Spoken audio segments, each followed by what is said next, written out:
on a repris la librairie générale en avril parce qu'on était dans un cadre où ça allait fermer s'il n'y avait pas de repreneur. Donc on est une équipe de 5 jeunes Guadeloupéens à se positionner là-dessus. Et à l'origine, une bonne partie d'entre nous, on travaillait sur la société, on travaille sur la société Olmol, d'où le t-shirt. Et on a voulu du coup s'impliquer là-dessus pour qu'il y ait une continuité de l'activité, que les Guadeloupéens puissent trouver leur livre scolaire pour la rentrée, où on a eu à gérer une période qui n'était pas forcément évidente, mais on a réussi à s'en sortir. Ça va, tout se passe bien? Ouais, ça va. Ouais. L'animation, le nouveau lieu, super. Donc voilà, on sera tout fait après. Okay, super. Du coup, nous, l'objectif justement aussi avec la librairie, c'est de pouvoir mettre en avant des auteurs d'ici, de la Caraïbe de manière générale. Ce que faisaient historiquement les anciens propriétaires de la librairie, donc la famille Jazan. Et on a eu, ça n'a pas été simple, on a eu pas mal de, je dirais pas de difficultés, mais bon, d'obstacles à surmonter pour pouvoir faire ça dans le temps qui était un peu court. On a été suivi au final on a été suivi par les Guadeloupéens. Mais on a eu du mal, notamment sur tout ce qui était financement, à trouver des relais parce que on sortait d'une situation avec une entreprise en difficulté, qui ferme. Et dans un milieu où le milieu du livre aujourd'hui, c'est pas forcément un marché qui est considéré comme étant en plein boom, développement, etc. L'État a été notre dernier recours pour qu'on puisse justement faire ce relais-là et donc on puisse avoir des accompagnements sur du financement, de l'accompagnement sur la partie région aussi qui nous a suivis tout de suite. Mais on a dû du coup passer par beaucoup de chemins, on est remonté quasiment jusqu'à l'Élysée pour que la librairie générale en Guadeloupe puisse continuer son activité.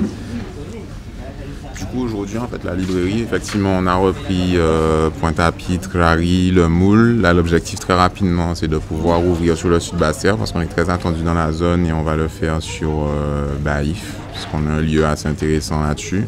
Et dans les projets, ça va être tout ce qui est vente en ligne. Et ensuite, développer ces lieux. On a commencé à faire des salles de formation pour les plus jeunes et aussi qui pourront servir pour des rendez-vous pour des professionnels. Et l'objectif pour nous, vraiment, c'est de pouvoir créer en fait ce lieu de transmission de savoir, de culture au service des Guadeloupéens et peut-être après-demain d'autres personnes dans la Caraïbe parce qu'on veut vraiment être ancré là-dedans. Et depuis ce qu'on a fait sur Olmol, et qu'on continue à faire maintenant sur la librairie générale, Caribbean Culture House, et c'est pas par hasard qu'on a choisi ce nom-là qui va arriver progressivement. C'est parce qu'on veut vraiment qu'on soit ancré dans notre bassin économique caribéen, et que pas au niveau économique seulement, mais aussi sur la partie culturelle.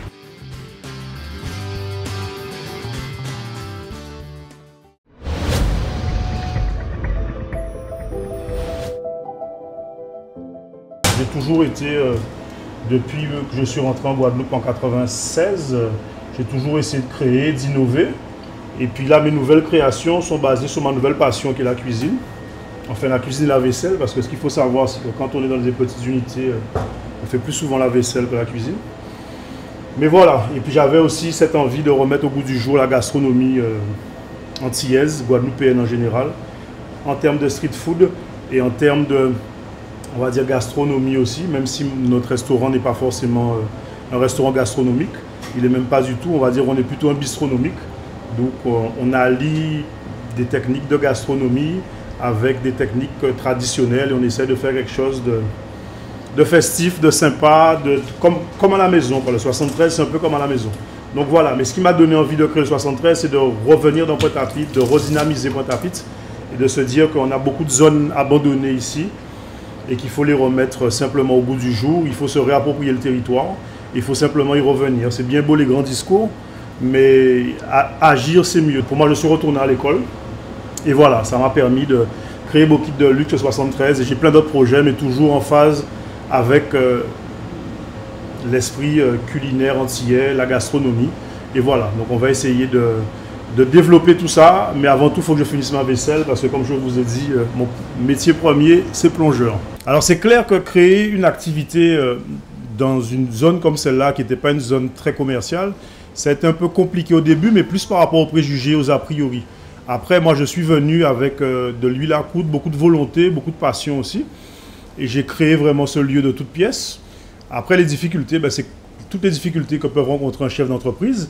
Sachant que moi, ma philosophie sur ce genre de projet, où de toute façon, a priori, aucune banque, aucune collectivité, personne ne va vous suivre. A priori, j'ai voulu faire déjà un projet, montrer aux gens que c'était viable et que ça marchait.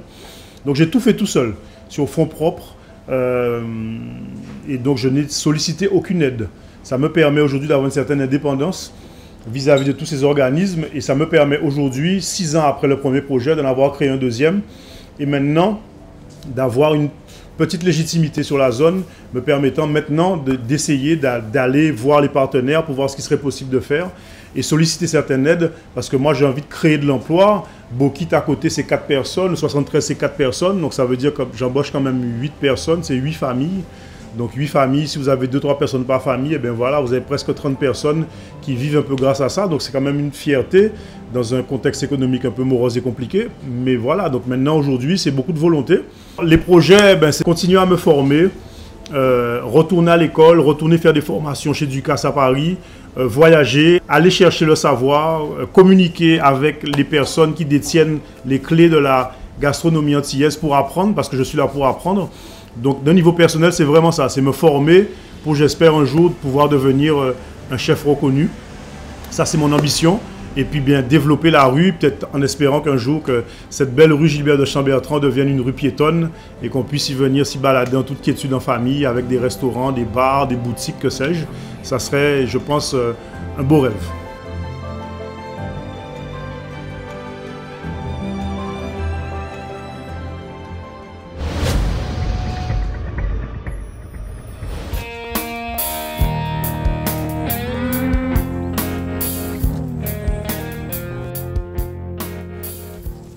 Alors, moi, j'ai décidé de faire de l'agriculture mon métier parce que, premièrement, je suis drépanocytaire. Donc, ça m'a permis de comprendre que pour aller mieux, il faut que je me nourrisse bien. Donc, c'est vraiment l'une des premières choses pour bien me nourrir. Et je suis aussi issu de grands-parents qui ont vraiment tout implanté, donc ma grand-mère, les grands-pères, et entre autres mon grand-père qui était dans les Madères. Depuis 1960, ma grand-mère m'a appris à mettre les patates douces et puis les ignames. Donc en fait, voilà, c'est vraiment, disons que c'est un choix qui s'est imposé à moi. Et voilà, donc c'est pour ça que je fais l'agriculture. Après près de 10 ans maintenant que j'ai démarré l'agriculture avec en même temps déclaré agriculteur, c'est vrai que c'est le manque de matériel lorsque on ne peut pas avoir les aides tout de suite, puisque il faut être éligible. Donc cette éligibilité aux aides, effectivement, ça demande d'avoir le foncier nécessaire, ça demande d'être à jour de toutes ces cotisations sociales ou fiscales, etc. Donc effectivement, des fois, pour tout réunir, c'est peut-être ça la difficulté d'un jeune et de moi-même qui a eu des difficultés à tout mettre en place depuis le début. Parce que voilà, j'ai fait avec les moyens de ce que le jardin donnait. Et aujourd'hui, effectivement, c'est vraiment le but d'avoir un peu plus d'aide agricole et d'être aussi dans tout simplement plus de communication. Parce que les difficultés, c'est vraiment le matériel. Pour être compétitif, il faut avoir du matériel. Donc ce ne serait qu'un tracteur ou un motoculteur. Je fais beaucoup de travail à la main. Et aussi tout simplement la main-d'œuvre qui coûte assez cher. Mais quand même, sur ça, j'ai certains leviers. Donc c'est travailler avec les CFPPA ou le lycée agricole ou les autres organismes. Donc moi je fais au mieux, en tout cas, je fais au mieux pour me débrouiller. Et puis aujourd'hui, j'incite tous ceux qui ont des projets à se lancer, en tout cas, à y aller, quoi. Pour la suite, je souhaite me spécialiser dans certaines cultures, comme justement la banane pomme, qui ne demande pas beaucoup, les madères, que je fais déjà depuis l'héritage de mon grand-père, et me spécialiser vraiment dans beaucoup de produits transformés à base de moringa oleifera, qui est l'arbre de vie qui permet beaucoup de choses et qui me soigne aussi, comme j'ai dit tout à l'heure que je me soigne par mon alimentation. Donc avec le moringa, voilà, transformer, faire du jus, de la poudre de moringa, du thé séché, de l'huile, du sirop. C'est vraiment dans quelques temps, et c'est déjà en route d'ailleurs, vous aurez toute une série de produits agro-transformés à base de moringa.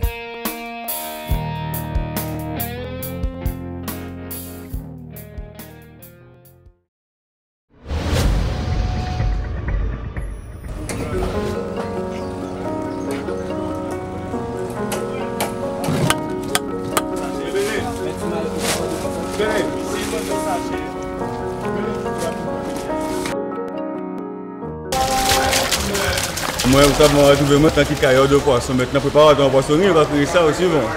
C'est par rapport à la vie en fait. Hein. Parce que moi, j'ai été élevé au quartier de l'Oussaticaz en fait, le quartier du port de pêche. Donc c'est vrai que depuis tout jeune, on a toujours baigné dans ça en fait. Le métier de la mer, la pêche, la plongée, tout ce qui concerne le niveau du poisson en fait, tu vois. Moi avant de venir en Guadeloupe en décembre 1999, on a fait un petit coup de France parce qu'on a essayé de mener la vie, tu vois, et finalement ça n'a pas baillé rien. Donc là on est venu dans le pays en trouvant une activité professionnelle qui correspond à moi quoi en fait, parce qu'on a élevé là on va dire, et ça coulait de source. Moi, j'ai commencé par la pêche en fait. J'ai commencé à faire la pêche avec des grands hommes. Mais c'est vrai qu'au début, on a des petits frais qui pêchaient parce qu'on était malade souvent en fait. On était malade souvent et après petit à petit, on dirigeait moins vers l'écaillage.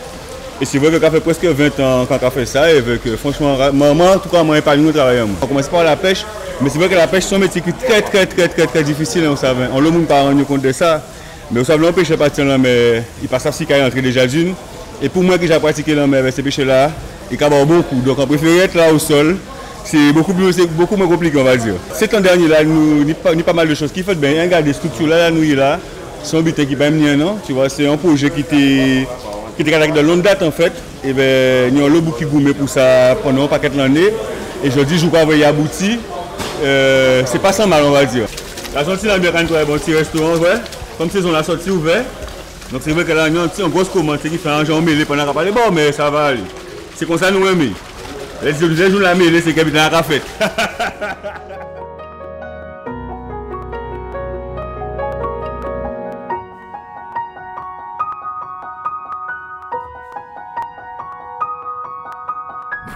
Moi, honnêtement, tu vois que moi, avec mon collègue là, nous avons une sorte de partenariat en fait. Nous pour sous forme d'entreprise, mais nous essayer de fonctionner comme entreprise en fait. Nous essayer de dire que bon, nous allons travailler ensemble, quel que soit ça fait, ces mêmes caisses là, et à la fin de la journée, nous allons faire les comptes. Et nous allons essayer de développer son activité comme ça. On doit donner les bagages pour, parce que nous passons un diplôme, nous frappons HCCP en nous diplôme de préparateur en poissonnerie en nous, ça capable de mettre nous-mêmes, si nous voulons développer propre poissonnerie en nous, et développer ces différents projets, tu vois en fait. Donc c'est ça. Nous avons fait plaisir en tout cas de voir des gens qui sont intéressés à ça nous pas faire parce que il est vrai qu'il y a longtemps nous pas on va dire nous dénigré, mais c'était pas un travail qui était très valorisé. Mais c'est fait plaisir de voir que ça prend de l'essor et même pour les collègues, ça fait plaisir de voir qu'on valorise notre travail en tout cas.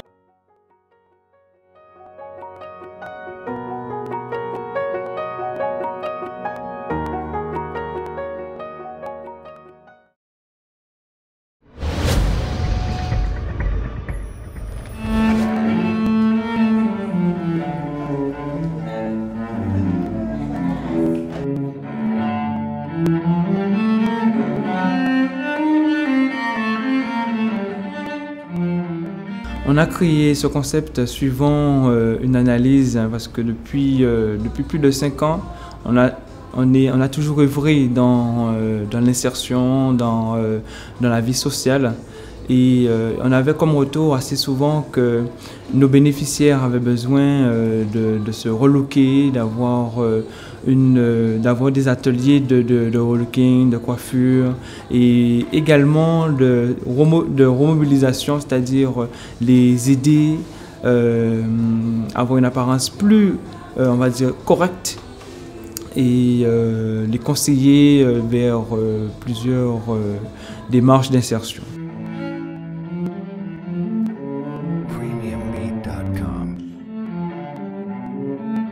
Justement, par rapport aux entretiens avec nos bénéficiaires, ça donne quoi? Ben, nous sommes sur la bonne voie puisque la mission du salon a évolué et là maintenant nous sommes le premier maillon, on va dire, qui conduit le participant vers son processus d'accompagnement socio-professionnel. On fait un premier accueil avec déjà nos bénéficiaires, les expliquant aussi qu'on fait le suivi social et l'accompagnement social et d'insertion. Et on les oriente aussi vers nos partenaires institutionnels, à savoir que le travail qu'on fournit sur le territoire a été reconnu. Ça va? Oui. Tu es belle, hein, tu sais ça? Actuellement, on a 4 salons en Guadeloupe. Il y a un 5e salon qui va ouvrir ses portes au mois de novembre 2019. On est accompagné actuellement avec le FSE. Et bien évidemment, Cap Excellence nous a beaucoup soutenu, la région Guadeloupe également, et d'autres partenaires encore.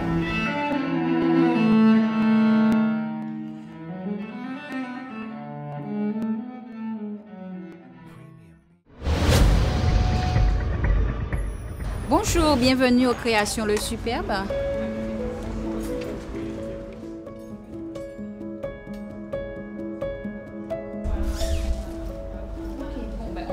Essayer ce que tu as sur toi. Et voilà. Au jour d'aujourd'hui, hein, ma société, ma marque a 25 ans. Quand je regarde le parcours que j'ai réalisé, je me dis que j'ai quand même marqué un peu la mode, puisque j'ai beaucoup voyagé, j'ai été sur des Fashion Week. L'année, il y a 2 ans, non, 2018, hein, j'ai eu le Award de la mode. J'ai été la première ultramarine à avoir ce prix au niveau de la mode. Donc, c'est un métier que j'aime beaucoup. D'ailleurs, quand j'étais petite, je rêvais d'être comme les grands couturiers. Et aujourd'hui, je suis arrivée quand même à développer cette marque. Je suis arrivée quand même à mettre mes empreintes à ce que mon travail soit reconnu un peu partout, avec des prix, mais avec aussi beaucoup de... Ça demande beaucoup de rigueur d'être dans ce métier, ça demande beaucoup de temps, ça demande beaucoup d'attention et de travail, parce que c'est pas toujours évident de le faire, mais bon, on y est et ça me plaît en fait, et dès que mes clientes sont satisfaites, eh ben c'est ce qui est important en fait pour moi. Je fais du prêt-à-porter, mais je me suis aussi spécialisée dans tout ce qui est robe de mariée, robe de soirée, parce qu'au niveau de ma formation, j'ai commencé à avoir une formation de base de styliste, pas de styliste modéliste, mais de mécanicienne. Donc je peux tout monter. Et ensuite, j'ai fait plusieurs formations. J'ai fait une école à Paris qui m'a permis aujourd'hui de pouvoir de faire tout ce qui est robe de mariée. J'ai été chez des grands créateurs et aujourd'hui je me dis que les choses, ça va. Au niveau des aides, c'est vrai que c'est toujours compliqué parce que quand on a une entreprise individuelle, des fois nous n'avons pas forcément de fonds de roulement, on n'a pas forcément ce qu'il faut pour aller au-delà. Dans l'avenir, je vais développer le prêt-à-porter un peu plus, donc j'aurai des petites robes comme ça, tout frais, de colorées qu'on va pouvoir porter, et aussi continuer à développer en même temps la marque, les accessoires, continuer aussi à développer mes robes de mariée, mes accessoires, tout ce qui est traîne, collier aussi. Et puis, ce que j'ai arrêté de faire il y a quelques années, c'est travailler pour les hommes. Qu'est-ce que tu penses? Moi, je trouve que tu as de belles jambes et voilà, et la petite robe.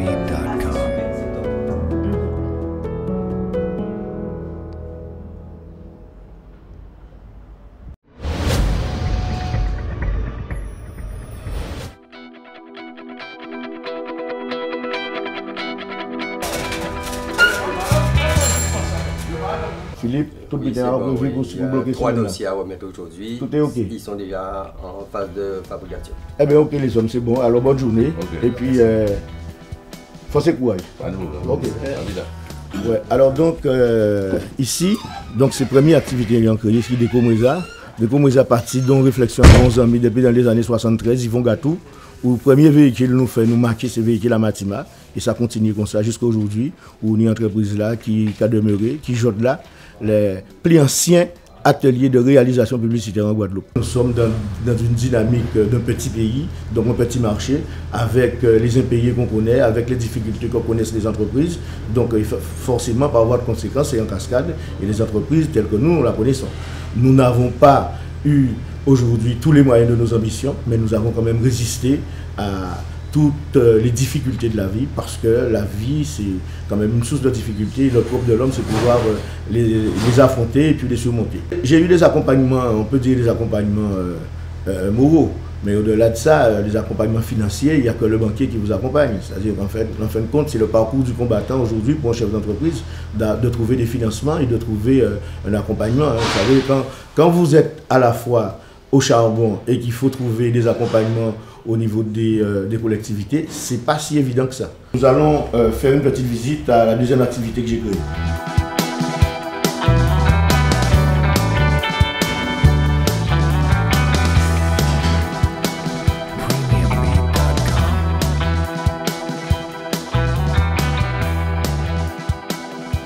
Ici, donc, la deuxième activité que nous avons créée, le bricolage sur Petit Pérou. Et là, on va rencontrer mon fils au service administratif afin qu'on puisse voir effectivement les perspectives d'avenir et qu'il puisse se présenter à vous. On a retravaillé le plan de manière à repositionner les familles et les rayons de manière un peu plus explicite, plus facile pour la clientèle. On compte ne pas fermer le magasin. Tout à fait. Parce que les travaux seront faits, magasin ouvert. Magasin ouvert, donc il y aura vraiment un rétro-planning minutieux en fait, à réaliser de manière à ce que ça gêne le minimum la clientèle. Ok, donc nous sommes au service administratif de la deuxième activité que nous avons créée il y a un peu plus de 40 ans et qui compte des points un peu sur toute la Guadeloupe. Hein. Tous les magasins Général Bricolage et Brico sont issus de cette initiative. C'est une initiative qui est née, une entreprise familiale, qui est née à la rue du Général Félix Sébré, parce qu'il faut qu'on sache que le magasin porte le nom de Général Bricolage, parce que la naissance, c'est aux 5 rues du Général Félix Sébré, où mon frère Daniel a accepté il y a plus de 40 ans de déménager, de laisser la place à la création de la première quincaillerie abimienne, qui était à cet endroit. Et puis ensuite, on est descendu sur Petit Pérou. Pénétration clientèle. On a ramené certaines familles comme le ménage.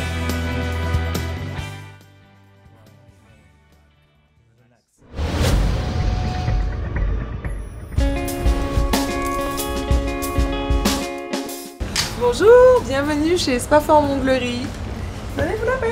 J'ai créé cette entreprise en 2007 pour... en fait, c'était une reconversion complète. Et comme j'aimais beaucoup ce secteur, donc j'ai décidé de créer un institut complet, onglerie et esthétique. La difficulté donc a été de pouvoir se créer donc premièrement une clientèle, mais malheureusement après 12 ans, marché concurrentiel assez compliqué, et donc d'un institut complet, on passe aujourd'hui à un institut uniquement axé sur les ongles, et donc avec une seule personne, dont moi. Nous avons eu une aide, enfin 2 aides, à la création de l'entreprise. Et après, il y a environ 5 ans, une aide par la région. Ça nous a aidé à l'investissement déjà, à la création, et il y a 5 ans, à pouvoir renouveler un certain nombre de choses et à réinvestir, essayer de réinvestir dans des nouveautés ou autre chose. Les projets d'avenir, alors déjà arriver à restructurer cette boîte toute seule, mais bon, ça, il n'y a pas de souci, j'ai mes clientes. Mon métier, je le connais, je le pratique depuis déjà 12 années. Donc, c'est déjà avant tout, c'était de me recentrer et me recréer mon univers à moi, parce que j'ai l'impression de m'être perdue, à devoir gérer, à devoir faire cette partie onglerie, mais à devoir gérer des employés, gérer une structure de façon administrative et tout. Donc là, j'avais vraiment envie de... Enfin, j'ai profité de tout ça pour pouvoir me recréer un univers qui est à moi et dans lequel je vais pouvoir m'épanouir seule. Là, c'est vraiment me retrouver moi et profiter. Et d'ailleurs, mes clientes me disent... que je suis beaucoup plus détendue, n'est-ce pas? calme. On retrouve, et pour celles qui me connaissent depuis la création, ouais, on retrouve une Gaëlle, vas-y, mets toute la main, ton pouce aussi, toi. Une Gaëlle beaucoup plus calme.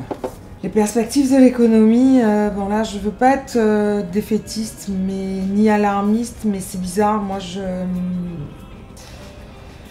je sens rien de bon en fait. Je ne suis pas persuadée que, et sans vouloir faire de politique, puisque bon, j'en fais pas, mais que ce qui est mis en place tous ces jours-ci, on a parlé du prélèvement à la source, ce qui était censé être une bonne chose. Je ne suis pas sûre que ça ait porté quelque chose de positif, bien au contraire, par rapport au commerce.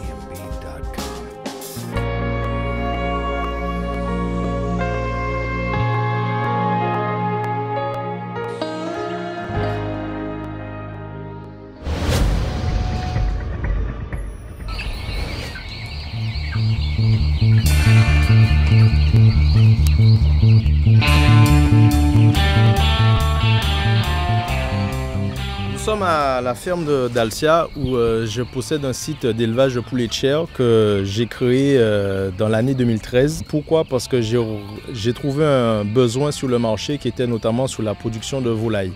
Donc nous importions plus de 99% de nos volailles consommées sur place de la métropole, de l'Europe et des pays tiers. Donc c'est pour cela que j'ai décidé de construire localement cet élevage. Aujourd'hui, j'en suis à une production annuelle d'environ 60 000 volailles par année.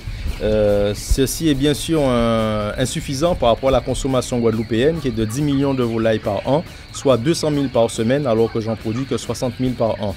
Donc mon projet aujourd'hui bien sûr c'est d'installer et de faire installer d'autres agriculteurs comme moi et moi-même afin d'agrandir le parc de bâtiments sur le territoire pour pouvoir avoir justement cette production locale qui se verra grandir et aussi assurer l'autosuffisance alimentaire de la population.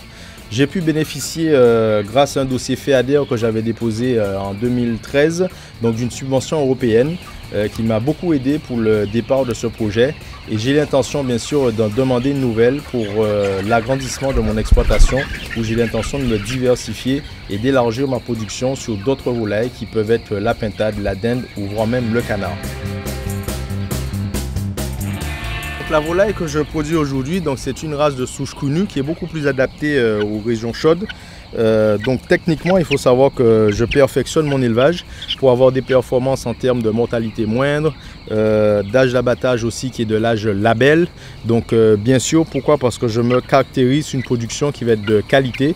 En général, cahier des charges label avec des animaux abattus à minimum 84 jours, comme l'exigent certaines labels en France.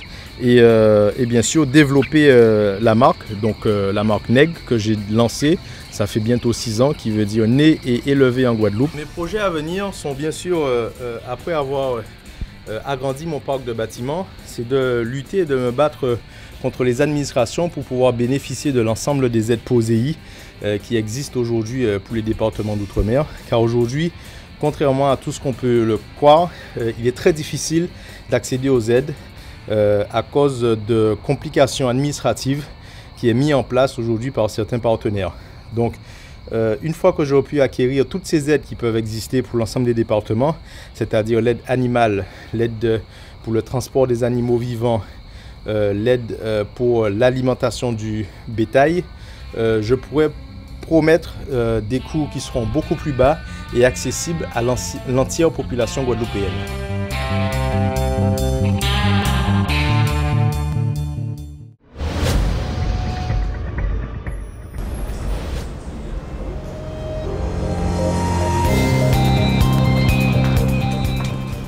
Chez ma jolie mercerie.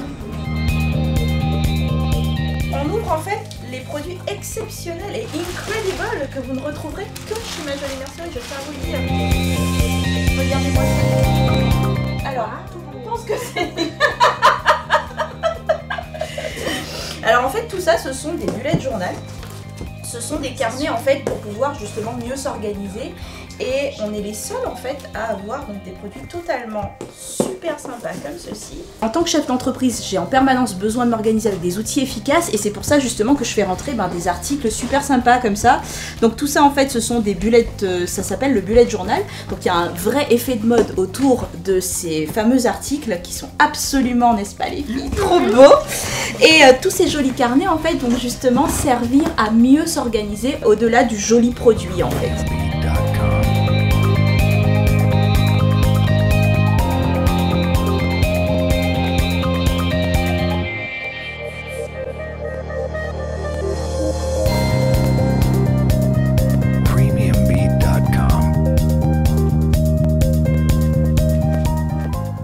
L'idée de cette boutique, en fait, elle m'est venue parce que je suis moi-même totalement passionnée par les loisirs créatifs et j'ai toujours été friande de jolis produits. Et c'est vrai que c'est ce que j'ai voulu apporter en fait en Guadeloupe. Il y avait déjà donc des papeteries, déjà des merceries. Moi, j'ai créé un concept store à mi-chemin entre les deux, avec toute une partie cadeau et vraiment développée sur le conseil autour du loisir créatif pour les grands et les petits. Je suis totalement ravie d'être installée depuis 2 ans maintenant donc sur Pointe-à-Pitre. C'est vrai qu'en fait, je pense que ça manque un petit peu de cohésion entre les anciens commerçants et les nouveaux commerçants.